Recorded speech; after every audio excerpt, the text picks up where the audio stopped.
I'm Anthony Wilson. I'm the Chief of Blacksburg Police Department. Unfortunately, we're coming together tonight. The news I have to share this evening is extremely difficult for me to tell. It's with a heavy heart that I have to announce that we've located the remains of 13-year-old Nicole Lovell. As investigators progressed through the afternoon, we were able to determine an approximate area where she might be found. Virginia State Police were dispatched to the general area at approximately 4 o'clock this afternoon, and she was located just inside the North Carolina border on Route 89 in Surry County. At this time, we're working closely with the North Carolina State Bureau of Investigation, the FBI office out of Charlotte, North Carolina, and the North Carolina Medical Examiner's Office with the evidence processing at that scene. Nicole's remains will then be transported overnight to the Virginia Office of the Medical Examiner in Roanoke for autopsy and examination. This has been an extremely fast-paced investigation within just the past 12 hours. It was late Saturday night when the investigation led us to 18-year-old David E. Eisenhower, a Virginia Tech student here in Blacksburg. This morning he was charged with 1 count of felony abduction.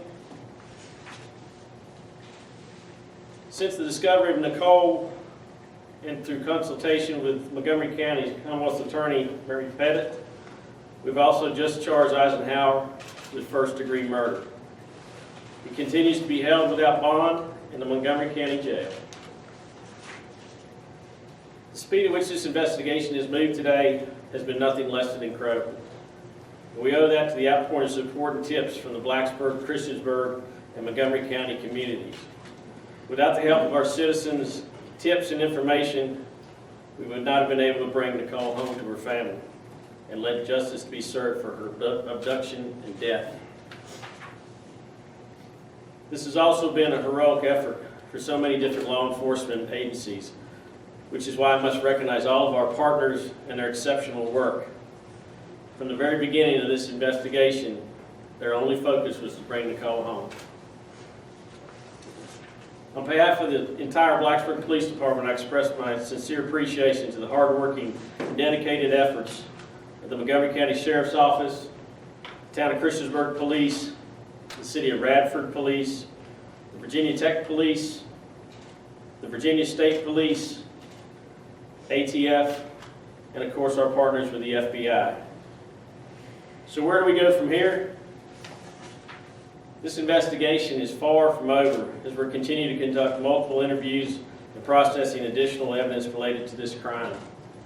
The focus of this investigation is to now reconstruct the timeline leading up to Nicole's tragic death, which is why we're still asking for everyone that has information about Nicole or David Eisenhower to contact the Blacksburg Police Department at area code 540-961-1150.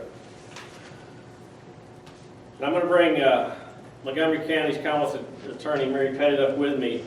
We're going to take a few questions, but before we do, I just want to remind everyone that this is the most devastating thing that you can do to a family.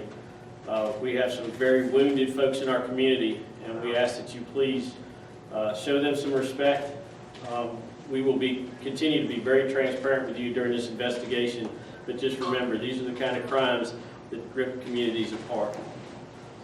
All right, like I said right now, Mary and I will take a few questions. Was David the only one suspected to have had anything to do with this?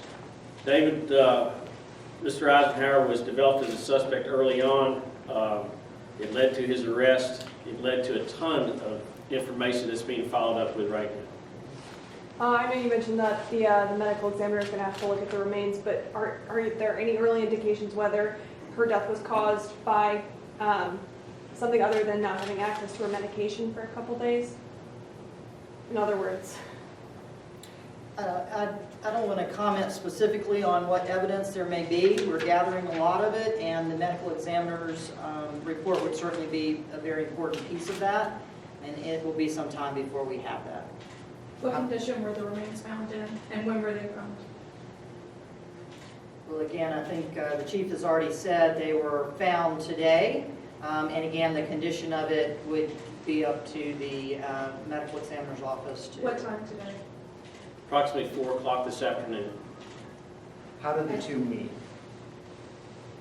That's yet to be determined. We have a lot of investigation yet to do. There's lots and lots of clues to go through. We're going to try and establish how these two came in contact with each other and who they might have been in contact also with. How were you led to the body? Was it from a confession from Eisenhower? Or- We were led to it through a series of tips and investigative leads by several different agencies. We had about 15 different prongs going at the same time, and we're investigating all types of things. Social media included. There were lots of things coming in and led us to a general area, and then the search of that area is where the body was discovered. Did Eisenhower tell you where the body was? No, sir, he did not. Did he admit to the crime in any way? That's one of those where, again, it's evidence that will come out in court, whether he did or didn't. I think the chief has told you he didn't confess to it. So part of what we will do as Commonwealth's attorneys is to take all the little pieces and put them together, and that'll be up for a judge or jury to decide whether or not he gave us a confession in a different manner. What led you to him as a suspect? Like I said, this was a huge investigation from the onset, and it involved taking apart, unfortunately, the life of a 13-year-old and figuring out where she was and who she'd come in contact with.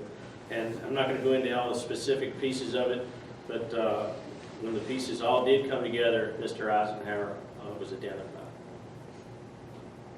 But you said he did not confess to her murder, and he didn't reveal her body's location in Surrey County? No, he did not. Was he at all cooperative? Like I said, I'm not going to go into the specific details of the investigation. It's still very fresh and very ongoing, so I think we're not going to go into much more of the investigation on this briefing. That's all the questions we're going to take tonight. They'll be on the briefings